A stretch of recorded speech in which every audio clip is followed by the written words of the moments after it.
Don't touch that wall. The words cut through the quiet of the garage so suddenly that Ethan Walker nearly dropped the wrench in his hand. The fluorescent lights overhead buzzed softly, casting pale reflections across the dented hood of a black Cadillac that hadn't moved in years. Outside, rain tapped against the metal roof in a steady rhythm. Inside, everything seemed to stop. Ethan slowly turned around. Standing just inside the open garage door was a woman in a charcoal coat, her posture straight, her expression unreadable. Behind her, 3 black SUVs idled in the rain. Their headlights stretched long beams across the stained concrete floor. She wasn't looking at the Cadillac. She wasn't looking at him. She was staring directly at the old brick wall at the back of the garage. "Ma'am," Ethan said calmly, wiping grease from his hands onto a rag. "You're standing in a repair shop, not a museum." The woman didn't smile.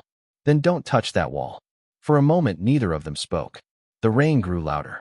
Somewhere in the corner, an old compressor clicked and groaned. Ethan studied her face. Mid-30s. Intelligent eyes. Expensive watch. The kind of confidence money couldn't buy unless it had been inherited for generations. Yet beneath that confidence was something else. Fear. Not fear of him. Fear of the wall. "Do I know you?" Ethan asked. Her gaze finally shifted toward him. "No." A pause. "But I know this garage." Something tightened in Ethan's chest. People knew the garage. Everyone in Mill Creek knew it. They knew the rumors too. They knew his father had died carrying a reputation he never escaped. They knew the Walker name had become something people whispered rather than respected. What nobody knew was how much that still hurt. 12 years after burying his father. For years after burying his wife. Ethan still woke some mornings feeling like life had taken pieces of him and forgotten to give them back. He had learned to live anyway. Learned to work. Learned to raise his daughter. Learned to keep moving. "Daddy." A small voice called from behind the front counter. Ethan glanced over. 9-year-old Lily sat on a stool doing homework beneath a yellow lamp. Her backpack rested beside her. Her brown hair was tied back in a loose ponytail. "You okay?" she asked. Ethan nodded. "I'm fine, sweetheart." The woman watched the exchange carefully. Something flickered in her eyes before disappearing again. She stepped farther into the garage. The scent of rain followed her. "My name is Claire Whitmore." The room seemed to shrink. Ethan knew the name instantly. Everybody did. Claire Whitmore wasn't just wealthy. She was the billionaire CEO of Whitmore Mobility, one of the largest transportation companies in America. Her face appeared on magazine covers and financial news programs. Yet seeing her standing inside his struggling garage felt impossible. "What does a billionaire want with a place like this?" Ethan asked. Claire's eyes returned to the wall. "Answers." Ethan followed her gaze. The wall looked ordinary enough. Old brick. Faded mortar. Decades of dust. Nothing special. Yet Claire stared at it the way people stare at graves. "Answers about what?" he asked. Claire hesitated. For the first time, her composure cracked. Just slightly. Just enough to reveal a woman carrying something heavy. About something that should have stayed buried. The fluorescent lights hummed overhead. Ethan felt an unexpected chill. Before he could respond, one of the suited men near the door approached Claire. "Miss Whitmore, we're running behind schedule." She ignored him. Instead, she reached into her coat pocket and removed a photograph. Without a word, she handed it to Ethan. He looked down. The breath left his lungs. It was an old photograph of his father standing beside a woman he had never seen before. Someone had drawn a thick red line across his father's face. Ethan's grip tightened around the picture. "Where did you get this?" Claire swallowed. Her eyes never left his. "That's what I came here to find out." Then she glanced once more toward the wall. Not with curiosity, not with suspicion, with regret. And in that moment, Ethan realized Claire Whitmore hadn't returned to Mill Creek because she wanted something. She had returned because she was afraid of what might already be waiting for her behind that wall. Claire left 10 minutes later, taking the photograph with her, but leaving behind a silence that felt heavier than the rain. The black SUVs disappeared down Main Street, their taillights fading into the darkness beyond the garage windows. Ethan stood alone beside the Cadillac for a long moment, staring at the old brick wall at the back of the building. It looked exactly the same as it had that morning. Exactly the same as it had for years. Yet somehow everything about it felt different now. "Daddy." Lily's voice softened the tension. Who was she really? Ethan forced a small smile and walked toward the counter. "Someone with questions." Lily tilted her head. You have questions too. Ethan laughed quietly. Yeah, I think I do. The next morning arrived gray and cold. Low clouds hung over Mill Creek while a steady wind pushed dried leaves across the sidewalks. Ethan unlocked the garage before sunrise, just as he always did. Routine mattered, especially when life felt uncertain. He switched on the fluorescent lights and listened as the familiar hum filled the room. For a few seconds, everything felt normal again. Then he noticed the photograph still lingering in his thoughts. The red line across his father's face. The fear in Claire's eyes. The warning about the wall. Across town, people were already talking. Mill Creek was not a place where surprises stayed secret for long. By noon, 3 customers had casually mentioned seeing Claire Whitmore's convoy parked outside the garage. By 2 o'clock, rumors were spreading through the diner. By 3, Ethan overheard 2 men discussing whether Whitmore Mobility planned to buy the property. He ignored them. He had spent most of his life being ignored himself. It was easier that way. Near closing time, Lily arrived after school carrying a stack of books against her chest. She dropped her backpack beside the office chair and began working on homework while Ethan finished replacing brake pads on a pickup truck. The smell of motor oil mixed with fresh coffee drifting from the small machine in the corner. It was not much of a life by some standards, but it was theirs. As evening settled outside, Lily suddenly looked up from her math worksheet. Daddy, yeah. Why do people always talk about Grandpa like he did something bad? The wrench in Ethan's hand stopped moving. For a moment, only the ticking of the shop clock could be heard. Lily lowered her pencil. Nobody tells me exactly what happened. Ethan stared at the concrete floor. This was the question he had always known would come. A long time ago, he said carefully, people believed your grandfather was responsible for something that hurt a lot of people. Was he? Ethan's jaw tightened. 3 simple words. 1 impossible answer. Finally, he knelt beside her desk. No. Lily studied his face. Then why did everybody believe it? Ethan looked toward the old brick wall at the back of the garage. The same wall Claire had feared. The same wall his father had spent weeks repairing shortly before he died. That, Ethan said softly, is something I have been trying to understand for a very long time. Lily followed his gaze. Her eyes narrowed. You think the answer is back there? Before Ethan could respond, a folded piece of paper slid beneath the front garage door. Both of them froze. Ethan crossed the room and picked it up. There were no markings on the outside, just a single handwritten sentence inside. The ink looked fresh. The message was short enough to fit on 1 line. If you want the truth about Daniel Walker, stop Claire Whitmore before she opens the wall. The note remained on Ethan's workbench long after Lily had gone to bed. Outside, the streets of Mill Creek were quiet beneath a silver wash of moonlight, but inside the garage, sleep felt impossible. Ethan read the sentence again. If you want the truth about Daniel Walker, stop Claire Whitmore before she opens the wall. The words should have made him angry. Instead, they made him uneasy, because whoever had written them knew something. The next morning, the smell of fresh rain lingered in the air as Ethan unlocked the garage. Before he could even switch on the lights, a familiar black SUV rolled into the parking lot. Claire stepped out alone this time. No lawyers, no assistants, no security detail hovering around her shoulders. Just Claire. She carried a small leather folder under one arm and looked as though she had not slept much either. You came back, Ethan said. Claire glanced toward the brick wall. I never really left. Ethan folded his arms. Someone slid a message under my door last night. For the first time, concern appeared in her expression. What kind of message? Ethan handed her the note. Claire read it once. Then again. Her face lost color. You know who sent it? Ethan asked. No. She folded the paper carefully. But I know who would want me gone. The answer only deepened the mystery. Lily entered from the office carrying a box of donuts from the bakery across the street. Good morning, she said brightly. Claire looked surprised. You brought breakfast? Lily shrugged. Dad forgets to eat when he worries. Ethan sighed. Thank you, sweetheart. Something softened in Claire's eyes as she watched them. For a brief second, the billionaire disappeared and a different woman emerged. One carrying memories she rarely spoke about. She looked away quickly. I found something, she said, opening the leather folder. Inside were several old photographs. Ethan moved closer. The first showed his father standing beside an unfamiliar building. The second showed the same building years later with a Whitmore Mobility logo above the entrance. The third made Ethan stop breathing for a moment. His father stood beside a woman with dark hair and kind eyes. The same woman from the photograph Claire had shown him before. "Who is she?" Ethan asked quietly. Claire hesitated.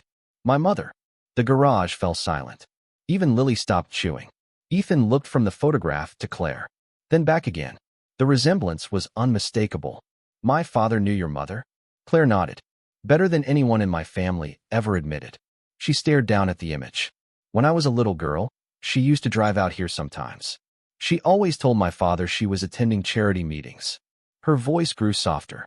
"Years later, after she died, I found letters hidden in her desk. Every one of them mentioned this garage." Ethan felt the ground shifting beneath old assumptions he had carried for years. "Why did nobody tell me any of this?" Claire gave a sad smile. "Because somebody worked very hard to make sure neither of us knew the truth." At that moment, a loud engine echoed from outside. A long black luxury sedan pulled into the lot. Ethan noticed Claire's posture change instantly. Her shoulders stiffened. Her jaw tightened. The driver's door opened, and an older man stepped out wearing an expensive coat and a confident smile. Claire whispered only 2 words, but they carried enough weight to chill the room. Marcus Whitmore.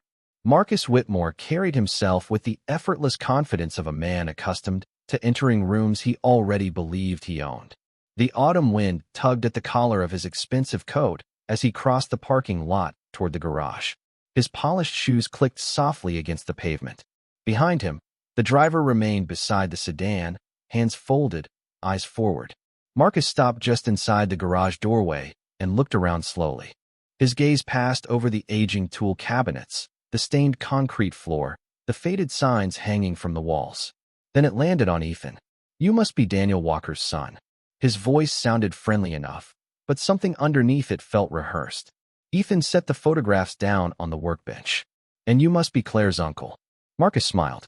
"Guilty." Claire folded her arms. "What are you doing here?" Marcus turned toward her. "Checking on family." "You never check on family." For a brief moment, the smile faded from his face. Then it returned. "That hurts, Claire." Lily quietly slipped behind the front counter, sensing tension she could not fully understand. Marcus noticed her and offered a warm nod. "And who is this?" "My daughter," Ethan answered. "Lily." Marcus smiled again. "A beautiful name." Ethan thanked him politely, but something felt wrong. The man's words were kind.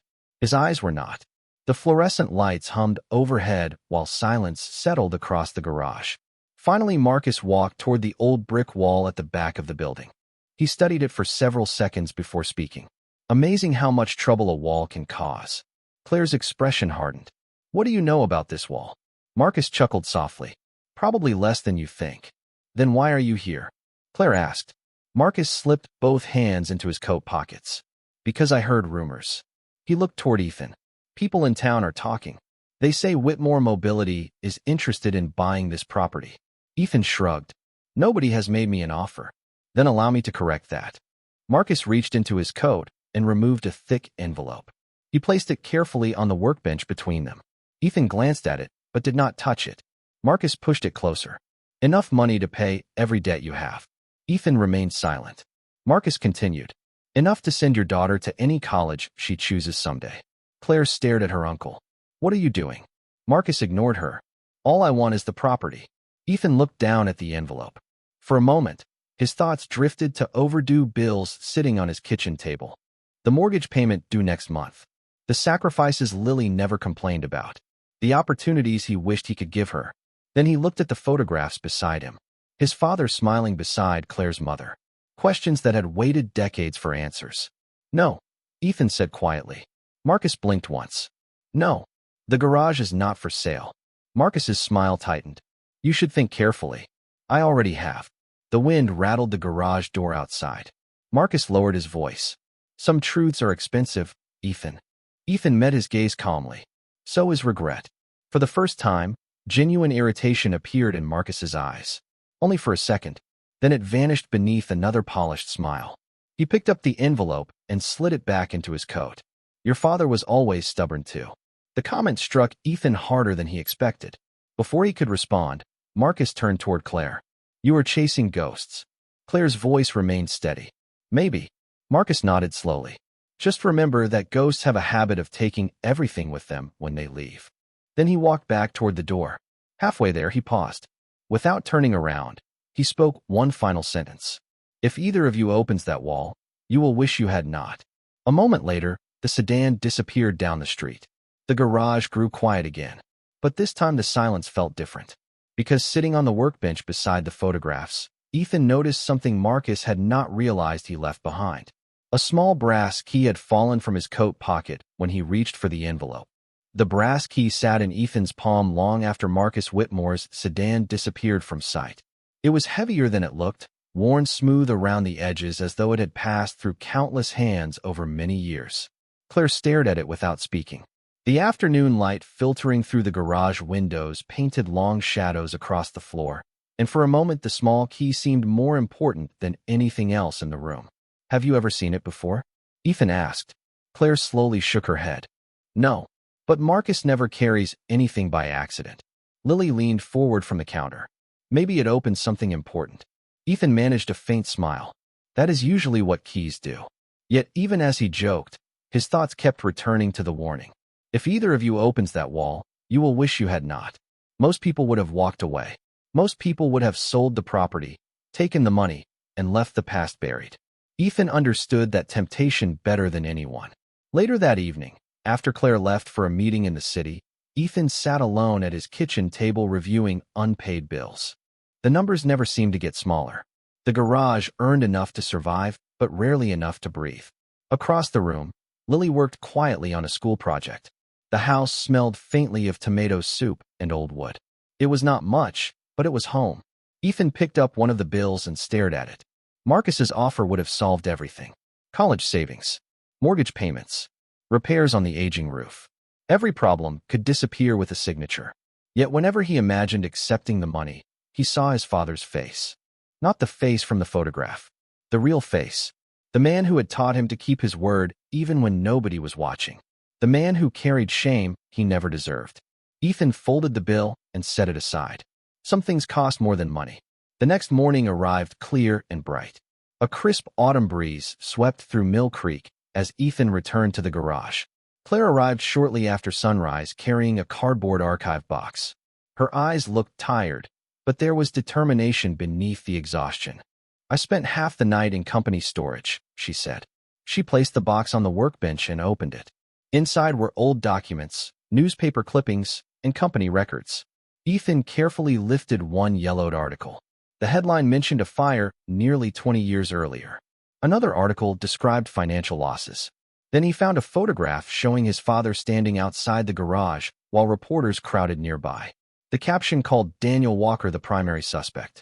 Ethan felt the familiar ache return. He never defended himself, Claire said quietly. Why? Ethan stared at the image. Because every time I asked, he said the truth mattered more than winning arguments. Claire lowered her eyes. The answer seemed to affect her more than she expected. Together they searched through the box for nearly an hour. Most of the papers revealed nothing new. Then Lily pulled a folded document from the bottom corner. What about this? She asked. Claire opened it carefully. Her expression changed instantly. Ethan noticed the color drain from her face. What is it? Claire looked up slowly. The paper was a property survey dated 19 years earlier. Across the drawing of the garage was a handwritten note signed with her mother's initials. There was only one sentence. Build the hidden room before Marcus finds it.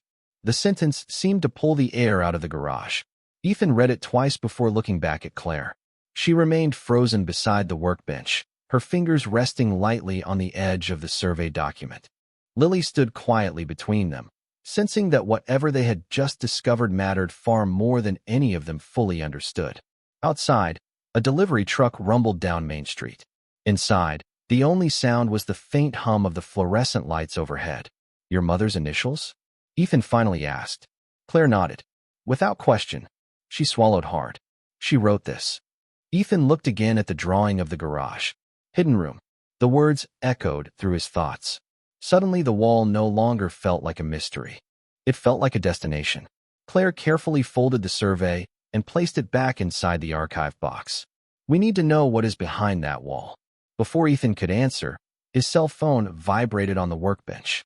The screen showed an unknown number. He hesitated, then answered. Hello. For several seconds, nobody spoke. Then a distorted voice came through the speaker. Walk away. Ethan frowned. Who is this? Take your daughter and leave this alone. The line went dead. Lily's eyes widened. Claire's expression darkened. Ethan slowly lowered the phone. Another warning. Claire looked toward the wall. That makes 3. The rest of the afternoon passed under a cloud of tension. Customers came and went. Oil changes were completed. Tires were rotated. Yet every ordinary task felt distant. Ethan noticed Claire checking the parking lot repeatedly through the front window.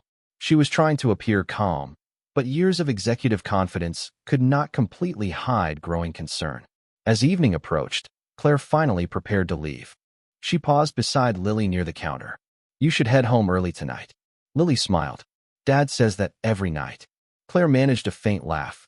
Then maybe listen to him this time. There was genuine warmth in her voice. It surprised Ethan.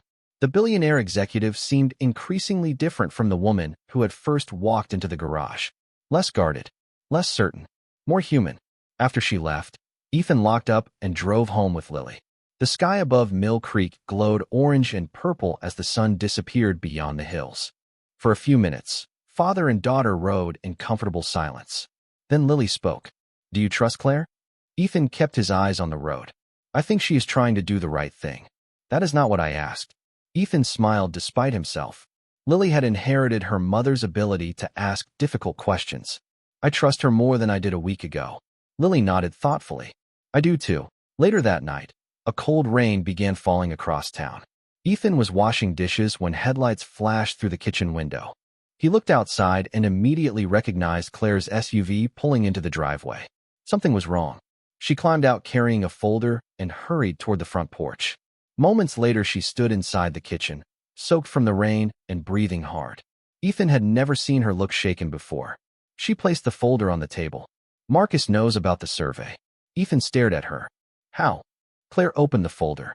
Inside was a notice from Whitmore Mobility's legal department. Her voice grew quiet. Because someone inside the company copied every file I accessed. Ethan felt a chill.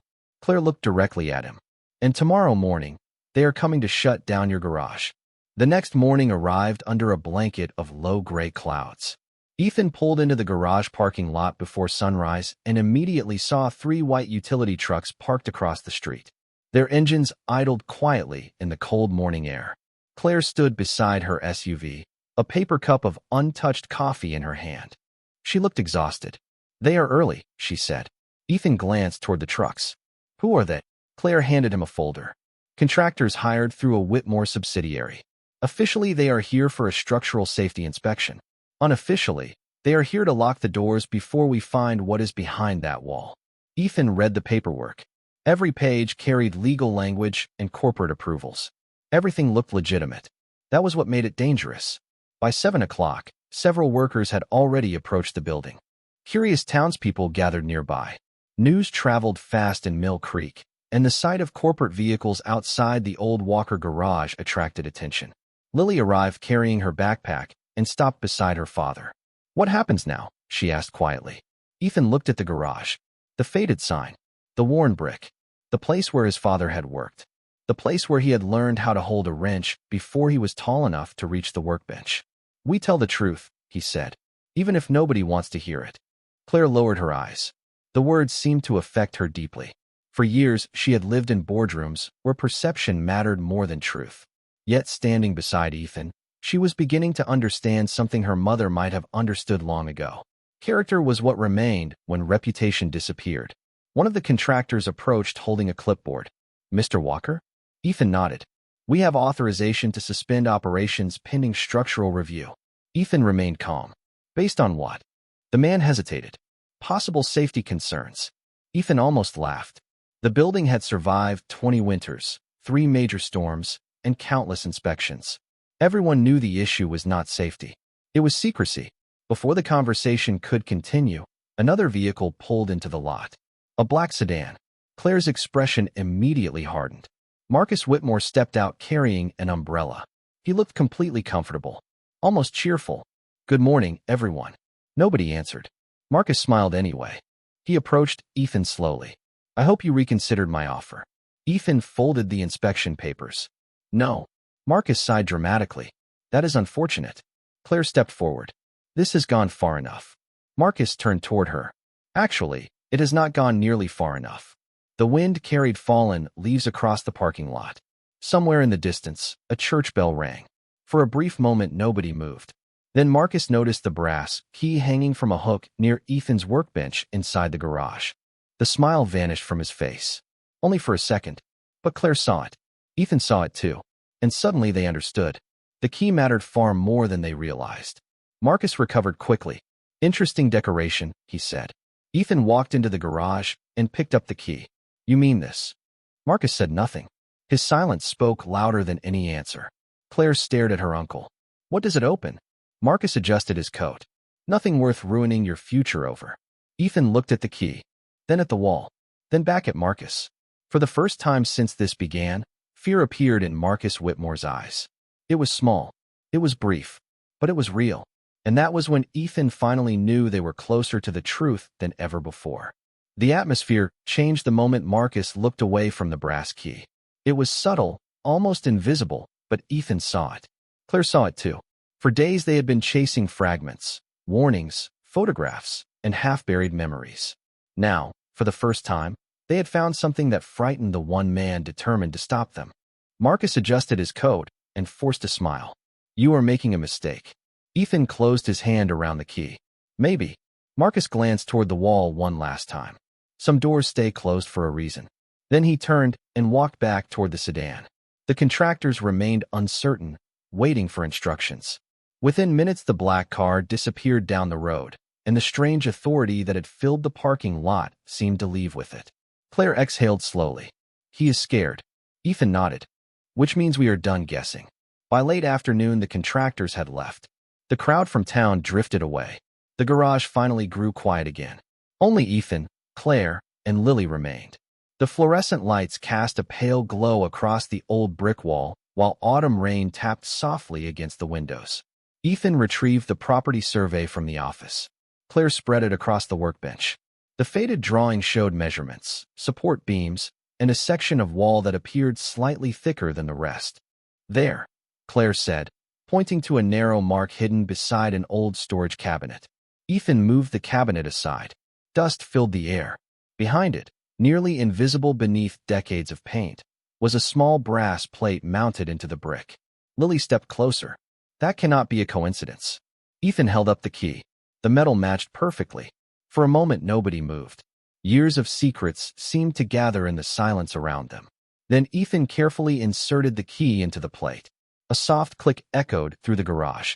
Nothing happened. Lily frowned. That was disappointing. Then a low mechanical sound rumbled from inside the wall. Dust drifted from the ceiling. Brick shifted slightly.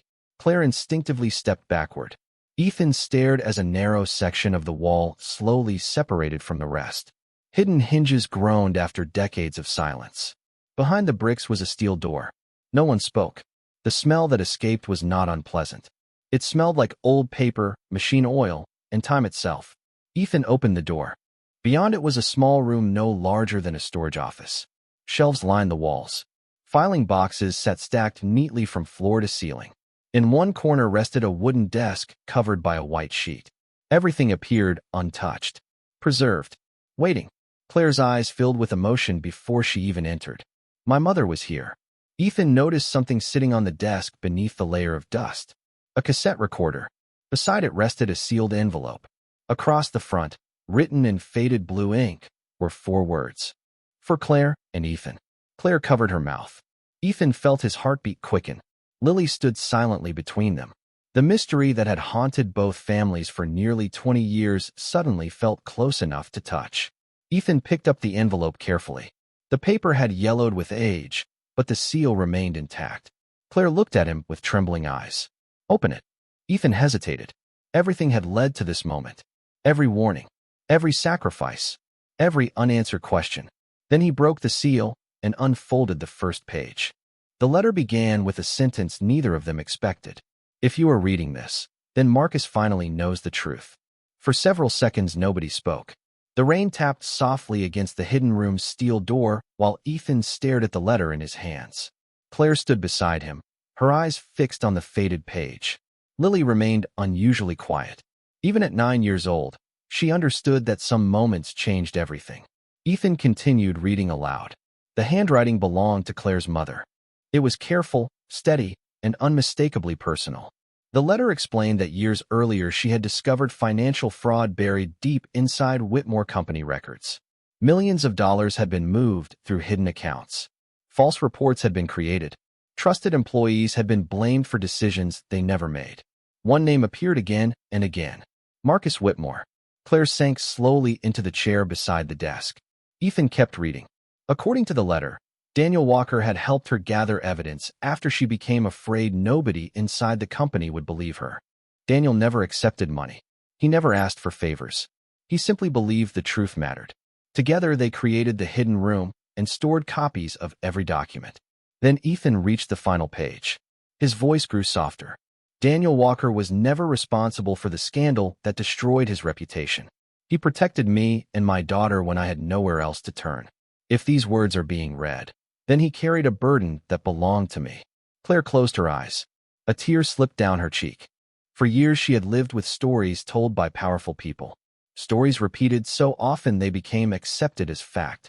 Yet the truth was sitting in front of her, written by the person she trusted most. Ethan looked toward the cassette recorder on the desk. Beside it was a small label in Claire's mother's handwriting. Play when ready. Claire nodded. Ethan pressed the button. Static crackled through the tiny speaker. Then a woman's voice filled the room. Warm, gentle, honest. She spoke about fear, about mistakes, and about courage. She described Daniel Walker as the kindest man she had ever known. She thanked him for protecting her daughter. Finally, near the end of the recording, another voice appeared. Daniel's voice. Older, calm, steady. Ethan had not heard it in years. The hidden room seemed to disappear around him. If Ethan ever hears this, Daniel said, tell him I was proud of him every single day. Tell him character matters more than reputation. Reputation belongs to other people. Character belongs to you. Ethan lowered his head. For the first time since his father's death, the weight he had carried for so many years began to loosen. Not because the pain vanished, because the truth finally had a voice. Over the following weeks, the documents from the hidden room were reviewed by attorneys, auditors, and investigators. The evidence was overwhelming. Marcus resigned from every position he held before formal hearings even began. Claire stood before the Whitmore board and made a decision that surprised everyone. She publicly released the records and accepted responsibility for rebuilding trust. Some advisors warned her not to do it. Some investors threatened to leave. She did it anyway. Months later, on a bright spring morning, a new sign hung outside the garage. Daniel Walker Memorial Garage. Beneath it was a smaller plaque. An honest man townspeople stopped to read it every day. Inside, Ethan worked beside Lily while sunlight streamed through the windows. Business was better. Life was still ordinary. And somehow that felt perfect. Near closing time, a familiar SUV pulled into the parking lot. Claire stepped out carrying 2 cups of coffee. No reporters. No executives. No bodyguards. Just Claire. She walked into the garage and smiled. Ethan smiled back. Neither of them rushed to fill the silence. They no longer needed to. Some stories ended with applause. Some ended with wealth. This one ended with something quieter. Respect restored. Truth revealed. A daughter proud of her father. A son proud of his. And inside a once-forgotten garage, where secrets had waited for nearly 20 years, peace finally found its way home.